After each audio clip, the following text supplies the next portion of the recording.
L'horloge classique est efficace. Elle atteint une précision de lecture de 6 degrés par minute tout en restant compacte. L'hémicycloque a une précision et une compacité moindres. Elle est volumineuse, donc moins élégante. C'est la chaîne qui cause le problème. Il faudrait la raccourcir, mais comment ? La première idée qui vient à l'esprit consiste à réduire la distance qui sépare deux aiguilles, par exemple en adoptant une roue rectangulaire plutôt que circulaire. Mais le gain est faible. On peut même réduire cette distance à l'extrême avec une roue triangulaire, mais l'envergure angulaire du cadran en pâtit déraisonnablement.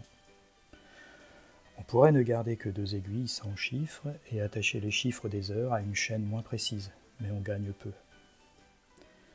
On ne peut pas remplacer la chaîne par un disque où seraient gravés les chiffres des heures parce qu'un seul demi-tour ferait revenir au point de départ.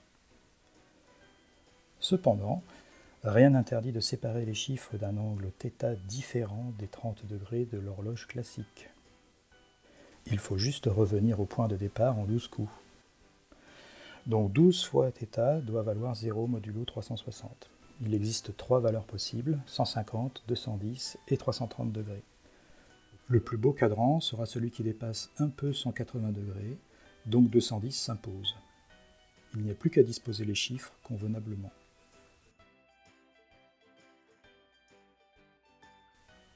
Il faut donc faire tourner le disque de 210 degrés par heure et ajouter deux aiguilles qui apparaissent et disparaissent concomitamment.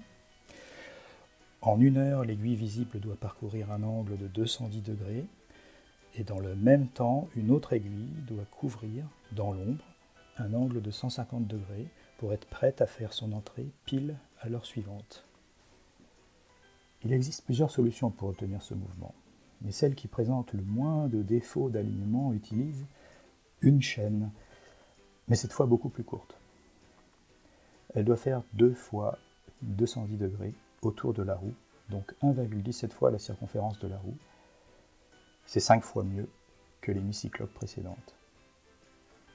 Donc, pour résumer, le cadran de la nouvelle hémicycloque doit faire 30 degrés de plus, avoir une chaîne courte portant seulement 2 aiguilles au lieu de 12.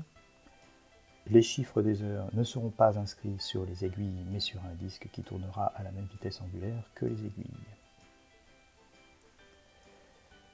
Il ne reste plus qu'à faire quelques croquis sur LibreCAD, à découper quelques plaques de plexi au laser, à assembler les maillons de la chaîne avec du fil métallique, à monter les chiffres blancs sur un disque transparent, à ajouter le cadran, les montants, les roulements, un peu de décoration et une motorisation similaire à celle de l'Epicycloque.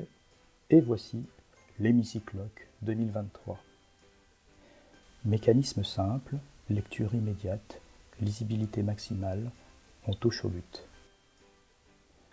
Message pour les tatillons. Oui, le cadran dont est issu le nom hémicycloque dépasse bien un demi-cercle, mais notez tout de même que l'hémicycle des théâtres antiques dépassait également les 180 degrés.